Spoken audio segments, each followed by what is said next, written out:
Trigonometry practice कर रहे हो तो ये क्वेश्चन भूल गलती से भी स्किप मत करना, क्योंकि ये आपके सीबीएसई बोर्ड हो या स्टेट बोर्ड हो, ये क्वेश्चन की हाई प्रोबेबिलिटी है कि ये क्वेश्चन आपसे पूछा जा सकता है। ठीक है, ये हमारा आइडेंटिटी है कि sine square theta plus cos square theta equal to 1। ये चीज़ तो हमें पता है क्योंकि फॉर्मूला बुक में लिखा हुआ है, लेकिन ये क्वेश्चन बोल रहे हैं इसी चीज़ को आप प्रूफ करके दिखाओ।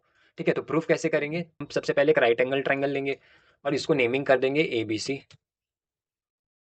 ठीक है, और एंगल का यहाँ पे जो एंगल फॉर्म हो रहा है उसको नाम दे देंगे थीटा।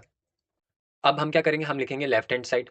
ठीक है, हम प्रूफ कैसे करते हैं? हम लेफ्ट हैंड साइड को पहले प्रूफ करते हैं और दिखाते हैं वो राइट हैंड साइड के बराबर है, हैंड्स प्रूफ। तो सेम चीज हम यहाँ पे भी करेंगे। तो हमें लिखा हुआ है sign square theta plus cos square theta.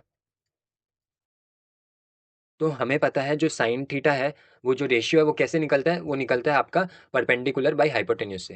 तो हम बोल सकते हैं कि sine theta is equal to perpendicular by hypotenuse. गलत तो नहीं है, ये तो हमने इस चैप्टर का स्टार्टिंग में पढ़ा।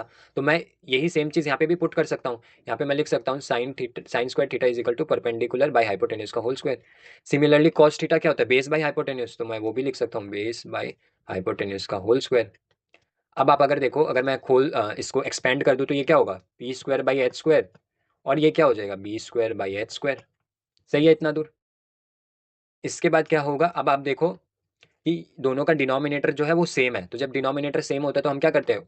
ऊपर वाले जो न्यूमरेटर्स है उनको डायरेक्टली ऐड कर देते हैं। सही है, ये स्टेप समझ में आया आपको? बेसिक है।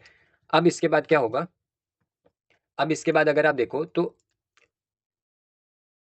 अब इसके बाद अगर आप देखो तो आप ऊपर देखोगे perpendicular square plus base square बन रहा है। और हमें पता है पाइथागोरस थ्योरम क्या बोलता है? पाइथागोरस थ्योरम ये बोलता है कि हाइपोटेन्यूज का स्क्वायर जो है वो perpendicular square plus base square होता है। और ये चीज यहाँ पे भी लिखी हुई है कि perpendicular square plus base square क्या देगा हमें? हमें देगा आपका हाइपोटेन्यूज स्क्वायर। तो मैं इस लाइन को, ये वाले लाइन को पी प्लस बी स्क्वायर जो लिखा है इसको मैं लिख सकता हूँ एच स्क्वायर। आया कहाँ से? आया पाइथागोरस थ्योरम से। ठीक है, बाय यूजिंग पाइथागोरस थ्योरम। आप साइड में लिख सकते हो बाय यूजिंग पाइथागोरस थ्योरम। ठीक है, मैं शॉर्ट में लिख रहा हूँ। ठीक है, तो अब H square by H square, तो ये दोनों कैंसिल आउट हो गया। आंसर क्या है? 1 is equal to RHS। Hence proof.